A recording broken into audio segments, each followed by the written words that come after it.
These are the ingredients that we need for our pizza dough. 4 cups of all-purpose flour. I use the Gold brand. 1 tablespoon of instant yeast. I purchased mine at Costco. It's a huge bag that I keep in my freezer and it lasts a very long time. I'm going to be using 1 teaspoon of Diastatic malt powder. Please pay attention to what I'm going to say next.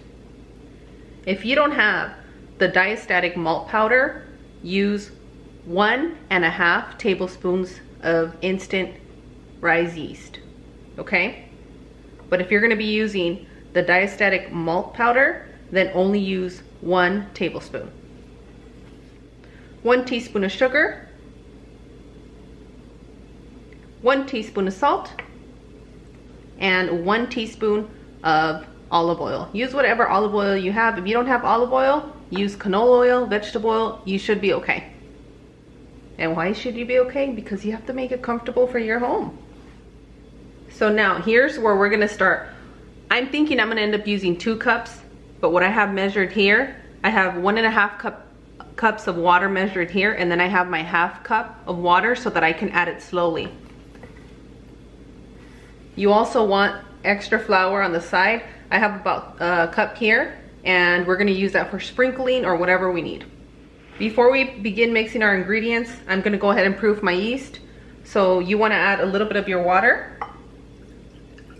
That's about a 4. Put your sugar in here. And you wanna make sure your water is warm.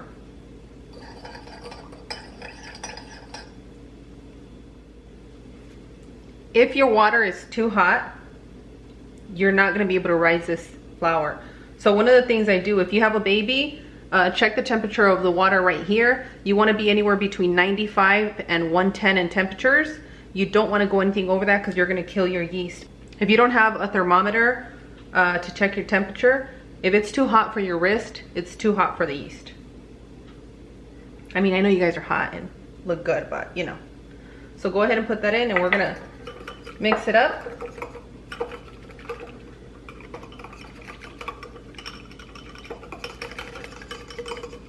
Dissolve it well.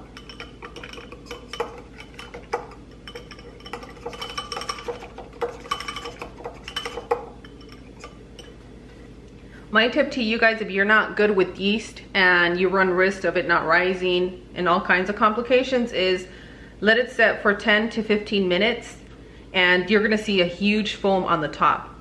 You see my little bubbles from mixing. I can look at it in like 5 minutes and already know, but I suggest you guys at home, until you become familiar with it, make sure you leave it 10 to 15 minutes. If nothing's going on in here, it means your yeast is dead and your dough's not gonna rise. So I'm gonna set that to the side right there. Okay, I went ahead and waited 10 minutes just so that you guys can see. Let me bring it up closer. Just so you can see the frothy, it looks a little milky, and my yeast is ready. It wants to be made. What we're gonna do is we're gonna add our salt. We're gonna add our Diastatic malt powder.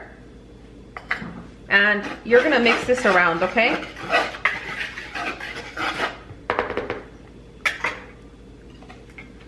Have a nice wooden spoon handy. Now we're gonna add our oil.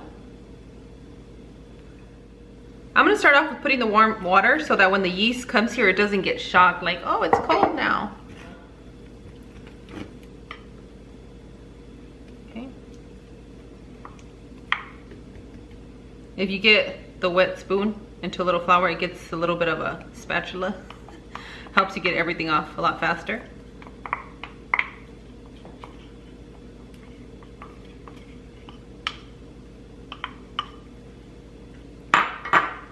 And your pizza dough is not like tortillas. You're not gonna be there 20 minutes. It should be like less than 10 minutes, what we're gonna be doing. Okay. Remember, in this container, I had a total of 1.5 cups of water, and I have extra if we need it.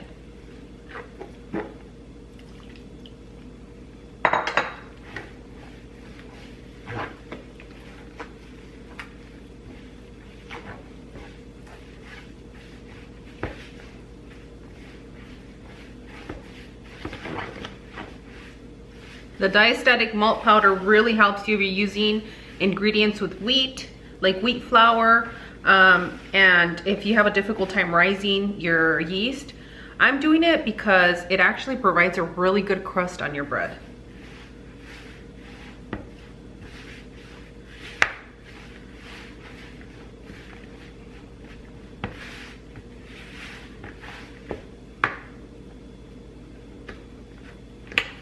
I'm only gonna add a little bit of a splash of this, not even that much actually, because my dough came out pretty good with that. Like 2.5 little spoons. You guys know my intuition measurements.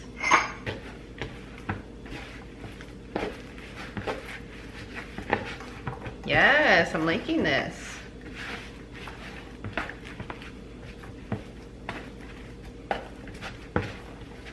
I think a lot of the times where I used to go wrong when I first started doing it, I'm like, I need more water. And I used to pour in half a cup. I used to pour in a whole cup, and you end up ruining your whole process. So I would say, take it easy with water when you're adding, just like you would with salt. You wouldn't just go add like 2 tablespoons of salt. You would slowly sprinkle and then see where you're at, right? So the same thing with the water. Take it easy. Move this to the side. Get a little bit of flour.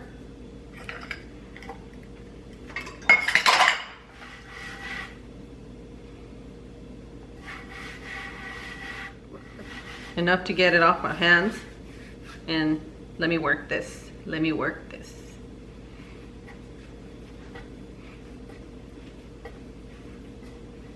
You guys know what song that is? Put it in the comment section. Let me work it. Let me work it. Hopefully nobody gets offended. All right. So we're gonna be here about 4 minutes. Let me try and get all of this off. My burn is healing beautifully. I just didn't want to gross anybody out with it. I'll talk to you guys while I'm working this dough. And I'm going to be working this dough the same way I work my bread and other things. Press, press, and pull. Press, press, and pull. The stickiness will start fading off as you start kneading it. If you feel it's too sticky, you can get your hands, little flour.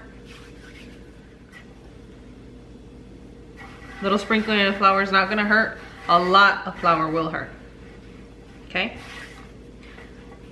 So what happened with my finger was that I was frying some tacos. You guys remember those chicken broccoli tacos I did for a mukbang? Well, I like to use the metal spoon to pour the oil because I like the way it looks. And it's those satisfying things that I do, right?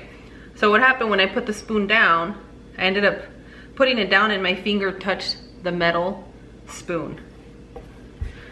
So naturally, that's way hotter than just the oil landing on it.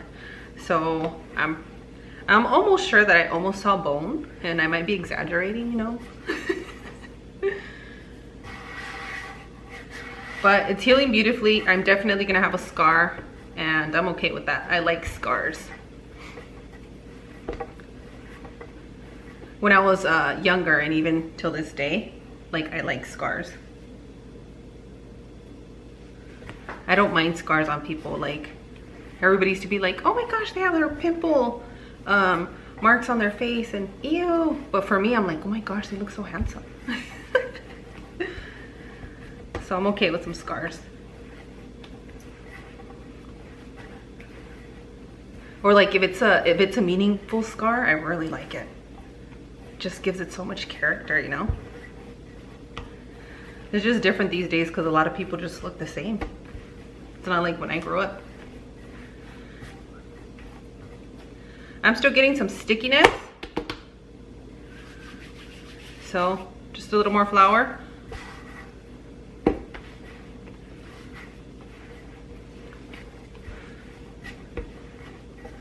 It's very nice and soft.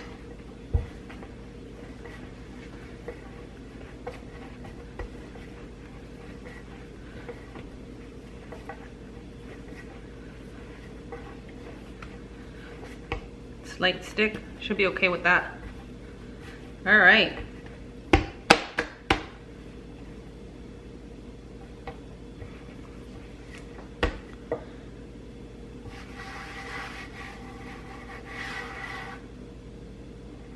All right, add some more flour.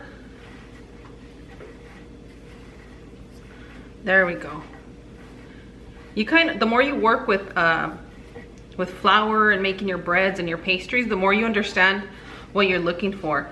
It's not sticky, but it's so soft. I'm trying to tell you guys how soft it feels.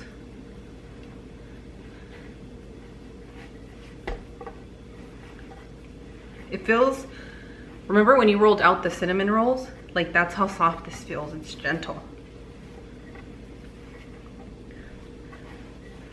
I'm gonna say, if you guys can get a hold of 0 grade flour, that's the best for pizzas. It's gonna make it like authentic, the way that Italian places have their pizzas, because they use 0 grade flour. But for me, it's difficult to get a hold of, and it's actually pretty pricey. So I save that for special occasions. All right, let me go ahead and clean my bowl, and then we're gonna let this rise. Okay, I'm gonna drop a little bit of oil.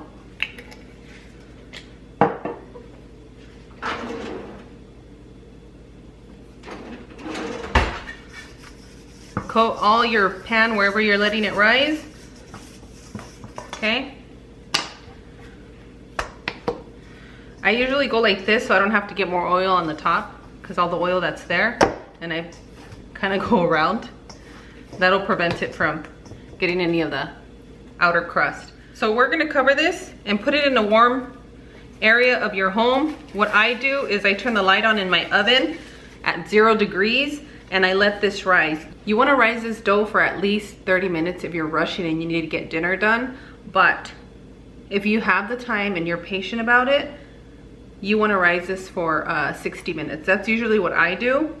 And the best part is that once you rise your dough and you're not ready to use it that day, you can freeze it. Put it in the refrigerator for your next day. So let me go ahead and rise this, and then I'll show you guys what I need, what I use to make the pizza. I use the Kroger mozzarella. It just depends on what's on sale and what's available, but that's what I choose to use. And you wanna make sure that you're shredding your own mozzarella to make the pizza. If you buy the one that's pre-shredded, it has all kinds of fun stuff in it and it won't melt like this will. So start shredding your cheese.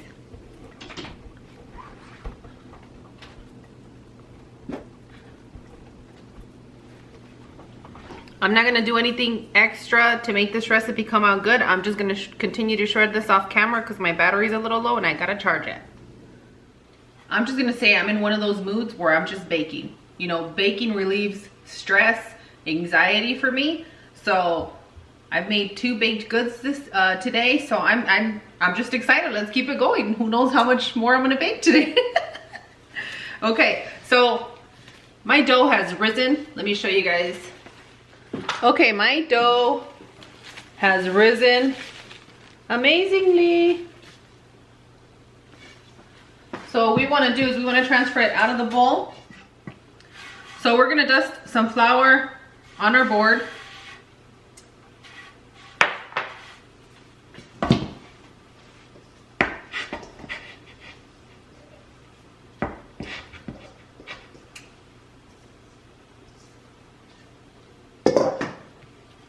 Okay.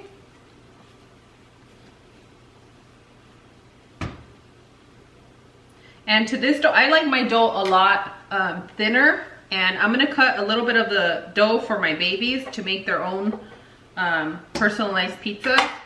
So what I'm gonna do with this one is that I'm just gonna put flour in your little hands and cup it into a little circle in the center, okay? And the dough is so forgiving that it really does give it a good stretch. What you want to do with the dough is, if you can use a rolling pin, but if you use a rolling pin, you're going to end up getting all those nice bubbles that crust up on the sides. But if you have kids that don't like those bubbles, use a rolling pin.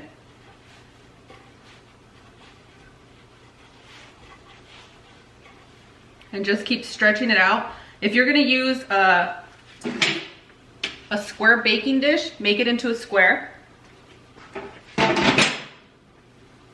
If you're gonna use a round baking stone, make it round. I tend to keep my pizzas round.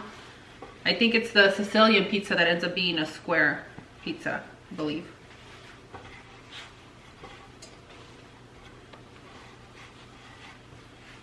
My way might not be the most traditional way, but it works, guys, and it tastes so good.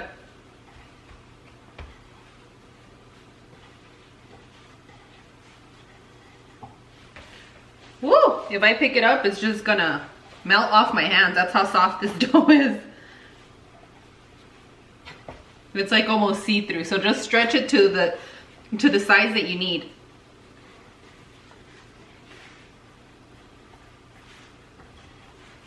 What is that, the Brooklyn pizza, the really thin one? I think that's what this ends up being. Let me see. My favorite way to baking my pizza at home is one of these. I don't know what they're called. They're just like a metal mesh, very thin. And this helps crust the bottom and gives the heat that is needed for the pizza. And you're gonna top this pizza with whatever you like at home. I'll show you guys the ingredients that I use in just a moment. So.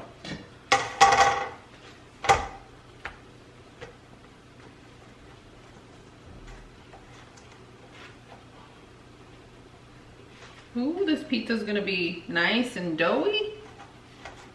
Has a really good stretch to it.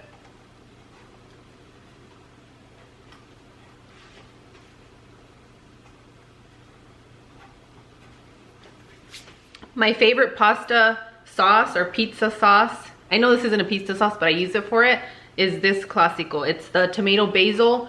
It's a very natural taste, and it doesn't taste like stew, and that's the reason I use this one, and I like it. You can top it however you like. I'm gonna bring the pepperonis out so that when my babies make their pizza, they can put pepperoni on it.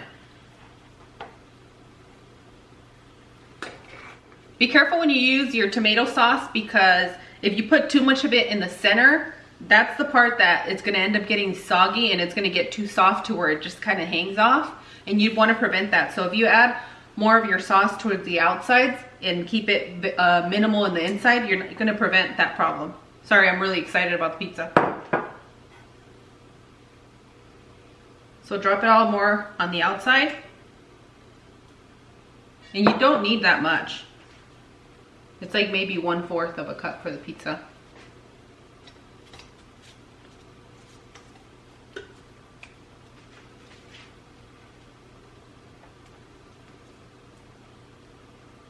If your kids don't like the crust, take the sauce all the way up to the crust and put cheese all over it. They're gonna have to eat the crust. You guys already know that mommy world. You have to tweak your recipes for the kids. All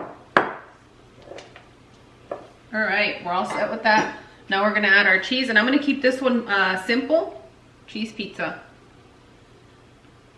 And yes, there's such thing as too much cheese for your pizza. Make sure your oven is set at 450 degrees. Pizza always cooks better, and you get a better crust from it when you cook it at a high temperature.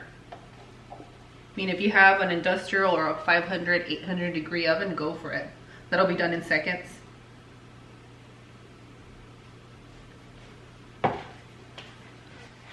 I apologize for my lighting, guys. I'm still working, and since I've been doing more of the recipes later in the day, I don't have so much of the natural light, but we'll get back to it very soon, I promise. What I'm gonna do is I'm gonna bake this at 450 degrees for about 17 to 20 minutes. Make sure to keep an eye on it so it doesn't burn for you. If your oven gets too hot, you already know what to do. Make it comfortable for your home. So let me go ahead and put this in the oven.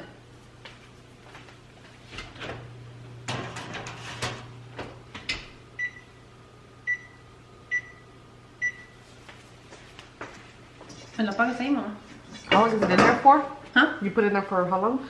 17 to 20 minutes. Is that what I said? I don't remember what you said. You did. 17 to 20 All right, this is what we have going on. I'm gonna cut up a slice. So what I do is I put a little bit of olive oil, garlic powder, and some salt, and I put it all on the crust side. You can also sprinkle some Parmesan cheese. Go ahead and cut this.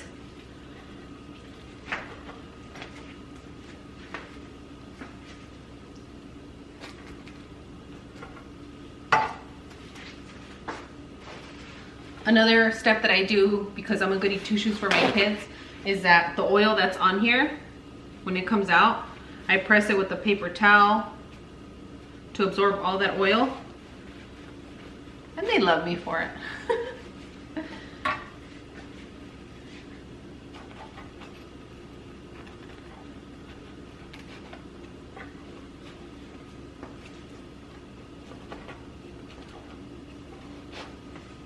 If you guys like this video, make sure to give me a thumbs up. If you haven't subscribed, make sure to subscribe.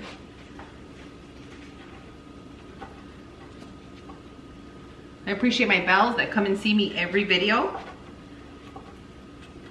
You guys already know you guys are my life.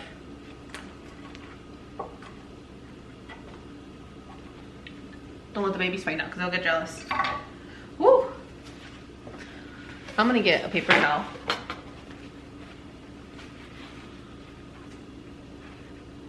Oh, there we go. I'm gonna go ahead and test this piece out. This is, ooh. It should have been a little bit darker. I took it out. I could have left it a few more minutes, but if I keep it too long, babies don't like it. So, got a little bit of that going on.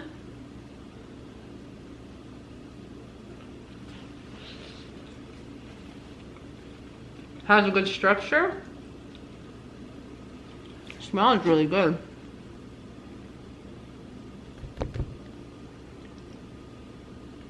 It's like that.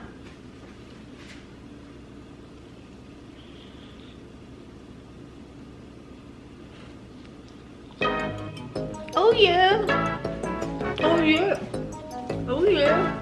Oh yeah.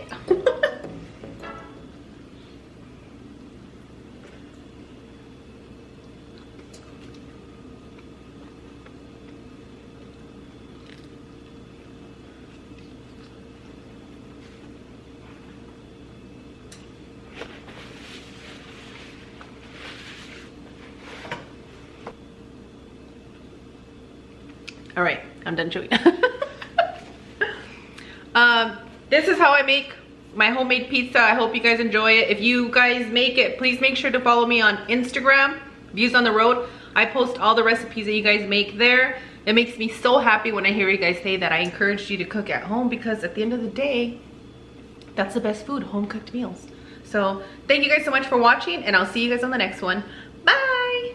Adios.